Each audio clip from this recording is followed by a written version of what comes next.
Hello guys, and welcome to another episode of Is It Worth It, the series where I share my review and my opinion on different video games that I've experienced. Today's video is about the indie game called Gleamlight.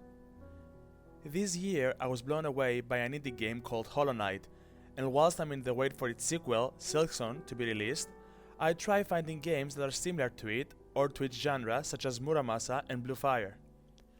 I also saw games that I put on my radar such as Gleamlight. There is currently a sale going on and Gleamlight was available for €5, so I decided to purchase it. Gleamlight is a 2D action game developed by Deco Studio and was published by D3 in August 2020. Upon its release, the game was attacked by many for being a ripoff of Hollow Knight and not something of its own. Deco denied copying Team Cherry's Hollow Knight, but the damage has already been done. I played the game for my own in order to formulate my own opinion, seeing how I nearly spent around 100 hours in Hollow Knight, and let me just say, Gleamlight is bad, like really bad. I see its potential and ideas, but no. First of all, the game shares no dialogue with the player. It doesn't have dialogue with NPCs and no written text anywhere, so everything lore-wise is based on the player's mind. This is not something new, as we see this concept being a lot with games like Little Nightmares. You begin the game as this red-hatted hero who picks up a sword. You venture around this palace of glass filled with different enemies. My belief is that similar to Hollow Knight, a virus drove the enemies insane, and you venture around to see what to do. A cloaked figure, who is like Hornet, draws our attention and we seek him or her, whatever it is, out. We eventually reach it and fight it. If the player beats it, he gets the credit rolls. Restarting the game will spawn the player to the location of the fight, and our knight, this time, picks both our and the enemy's blades. Then we follow the path backwards and face off what is assumed the final boss, which spreads the virus. After beating the boss, the character dies and the player gets the bad ending. The solution is to open the save file and press square on our gravestone. This will trigger the New Game Plus save. The player then will have to delete the current save file and click New. This event will start the game from the beginning, however all the skins unlocked on the first run are available, including the second blade. In order to get the true ending, the player has to go around the map and reach the Shadow Kid without killing a lot of NPCs. This time, the kid won't fight you and will instead open the path in order to find the final boss and the final goodbye. The gameplay is bad and boring. You move around in a 2D environment and opening switches in order to proceed on. The knight attacks with square and jump with X. Each time the knight kills a boss, he gains a new ability. These abilities are double jump, triple jump, that are both triggered with X. After a certain boss, square will give a combo of 3 hits. Circle launches the knight up in the sky. Triangle turns the screen upside down. L1 is used for dodge. Holding it is the sprint. R1 is used to use the second blade unlocked, and also it can charge it up. Damaging enemies heals the knight, while being hit by enemies heals them. Life is indicated with the glowing coming out of both the enemies and the heroes.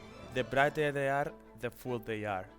The more dark they are, their near-death health bar is. This is the problem. The enemies have certain weak points that we are required to break in order to attack. However, the mechanic is so broken that the knight can literally spam square and not dodge. The enemy will hit the knight, sure, but it won't kill us, and since we deal more damage faster, we instantly heal back. It has concept, but it's never really polished. To make matters worse, the game forces the credits 4 times and you cannot skip them, and the player has to sit down and see everything. Moving on, each time you kill a boss, the game freezes and the player gets a tutorial on the new skill unlocked. This game freeze mechanic occurs every time the player kills the boss after the first time. You may not get a new skill, but the time frozen, it's still there. It's annoying and pointless. It should have been polished, it should have been removed. The world is boring and very linear. The enemy variety is slightly decent with really nice designs, but as I mentioned, the combat is a weak point of the game, so it takes away from them. They have clever ideas again, such as you kill that enemy, he will explode and one-shot you. Other enemies require you to dodge their attacks, go behind them and attack them. Other needs to hit them whilst in air, and so many good ideas, but they never polish them.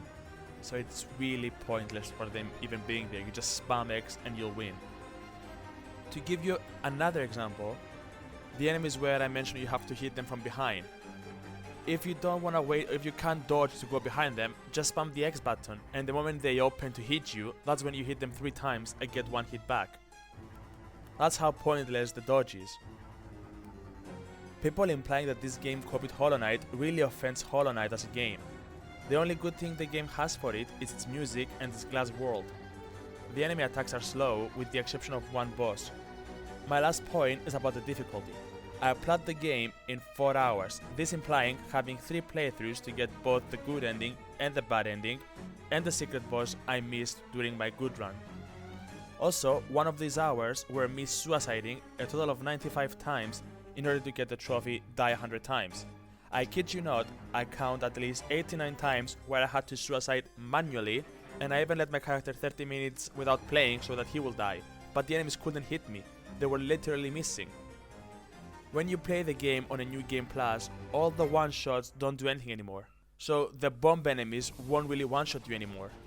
My best solution for this trophy was to jump at the moment the drill guy was about to smash the ground. When he gets a bullseye, your HP drops really low. Last point I would make is the game has 0 to none collectibles for the players to explore the world. Honestly, it's a bad game. The game's real price is about 20 euros. I spent 5 in order to get it on the October sale, and let me say, I regret doing so.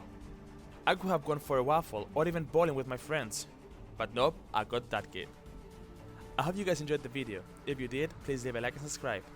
Tell me in the comments below your opinion on the game, if you played it, or if you're thinking on playing it. Till then, take care, and I'll see you all in the next one. See ya!